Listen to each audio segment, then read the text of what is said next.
ISRO ചാരക്കേസും പിന്നെ Shri K Karunakaran രാജിവെച്ചതുമായിട്ട് യാതൊരു ബന്ധവുമില്ല.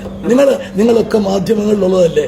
നിങ്ങൾ അന്നത്തെ കാലത്ത് ഏതെങ്കിലും എന്റെ ഒരു സ്റ്റേറ്റ്മെന്റ് ഈ ചാരക്കേസ് സംബന്ധിച്ച് അദ്ദേഹത്തെ കുറ്റപ്പെടുത്തിയിട്ടുള്ളതുണ്ടെങ്കിൽ നിങ്ങളൊന്നും എടുത്തില്ല.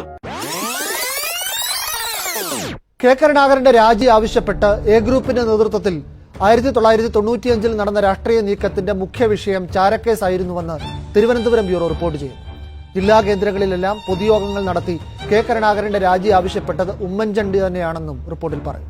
പാർട്ടിക്കും നാടിനും ഗുണം ചെയ്യുന്നുവെന്ന് ഞങ്ങൾ ഉറച്ച് വിശ്വസിക്കുന്ന ഒരു നിലപാടാണ് എടുത്തിരിക്കുന്നത്. അത് ഇന്നത്തെ കോൺഗ്രസിന്റെ ഭരണ നേതൃത്വം മാറണം എന്നുള്ളതാണ്. പിന്നീട് ചാരമുഖ്യരെന്ന് കെ കരുണാകരനെ വിശേഷിപ്പിച്ച് സംസ്ഥാനത്തുടനീളം പ്രചാരണം നടത്തിയതിന്റെ മുന്നണി പോരാളിയും ഉമ്മൻചാണ്ടി തന്നെയായിരുന്നു. ഹൈക്കോടതി വിധി മൂലം കോൺഗ്രസിനും മുന്നണിക്കും ഗവൺമെന്റിനും വിശ്വസനീയത വളരെയധികം ചോർന്ന് പോകുന്നൊരു സാഹചര്യം ഉണ്ടായിരിക്കാം.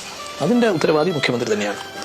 ആരെയും വിശ്വാസത്തിലെടുക്കാതെ, ആരുമായി ചർച്ച ചെയ്യാതെ, സ്വന്തം മന്ത്രിസഭയിലെ അംഗങ്ങൾ പറഞ്ഞ നിർദ്ദേശങ്ങൾ പോലും അവഗണിച്ചുകൊണ്ട് തന്നിഷ്ടപ്രകാരം ചെയ്ത നടപടികളാണ് ഇത്ര ഗുരുതരമായ ഒരു സാഹചര്യത്തിൽ പാർട്ടിയെയും ഗവൺമെന്റിനെയും കൊണ്ടെത്തിച്ചിരിക്കുന്നത്.